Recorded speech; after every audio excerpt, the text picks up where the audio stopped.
The How to Hardscape Pricing Landscaping Jobs course. We're getting into overhead expenses in this unit, continuing on from our previous unit about budgeting. Now, this is going to be extremely important that you have your numbers right in that budgeting unit 2 to continue on to this unit dealing with overhead expenses. Now, what is an overhead expense? It is a business cost related to your business that is not specific to just one job. So examples of this can include equipment, rent, tools, accounting fees, software fees, office supplies, marketing, interest, and there's so many more things. Basically, if it's coming out of your business's pocket or your pocket, it is an overhead expense. If it's not related to one specific job, if it's just related to your business, being able to have a website, and that's going to cost you money with hosting and all these different things that you need to budget for. Equipment and tools are fairly obvious ones that you need to budget for, as well as the replacement of that equipment and those tools in the future. You need to be accumulating money for those, so it's not coming out of your pocket and then you're trying to make money on it. Things like accounting and software fees. These are things that you may not think about to the end of the year or beginning of the year, but these things you need to budget for. Marketing is a big one because you may not know what your marketing is going to cost you at the beginning of the year. So what we like to do is look at our previous year and see what we spent on marketing, and then budget that for the continuing year, or increasing it or decreasing it as we see fit in our business. So all this is about looking at previous numbers, and if this is your first year in business, just taking a quick estimate and including that into your quotes as we move along. Some examples of overhead expenses are labor costs and material costs, because these are specific to one job. Overhead expenses are not specific to one job, but labor costs and material costs, these are specific to one job. So these are budgeted for each job, each quote that goes out. So when it comes to calculating overhead expenses, it's important that you've budgeted your season duration appropriately. That includes the amount of weeks that you have, days that you work, and the hours that you work per day, as well as deciding who's a crew or who's a division in your business so that you can calculate this effectively. When you are calculating your hourly overhead cost, you need to think about your total overhead expenses divided by the working hours per person, and that is your hourly overhead cost. For example, if you have a $10,000 in total overhead expenses for the year and you have 1,000 working hours per person, you then have to make back $10 per hour with each of those working hours to make back that $10,000. Now, that's just a number off the top of my head, but that is basically how that's going to work for your hourly overhead costs. And that's important to know because you need to know how much it costs you in your business to operate for that 1 hour. And now there's other things that go into that, like your labor costs for that hour as well. But for your overhead expenses cost, that's your hourly overhead expenses.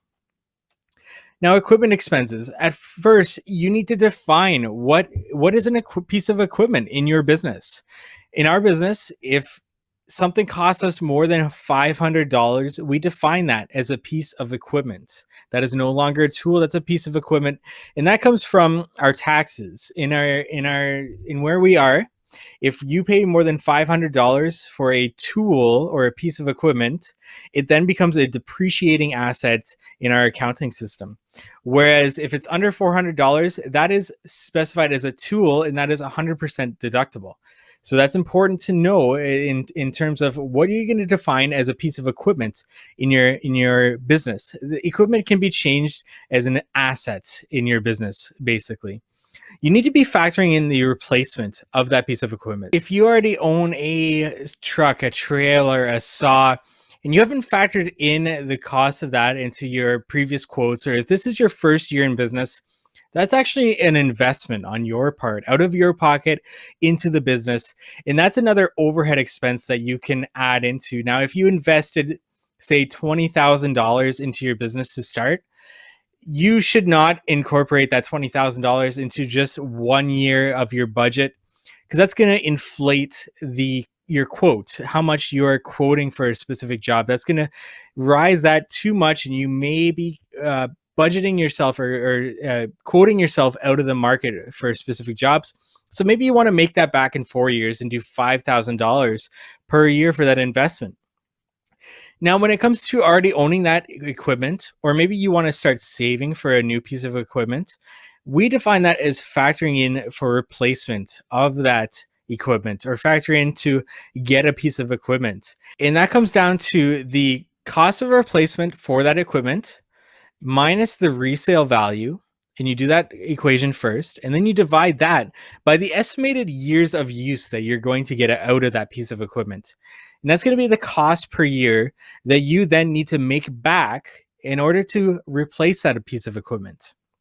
For example, if a new truck, or let's say we're going to buy a used truck, it's going to cost you $10,000, and the resale value of that truck is $3,000. You know that that truck's actually going to cost you $7,000. And say you're going to get 7 years of use out of that truck.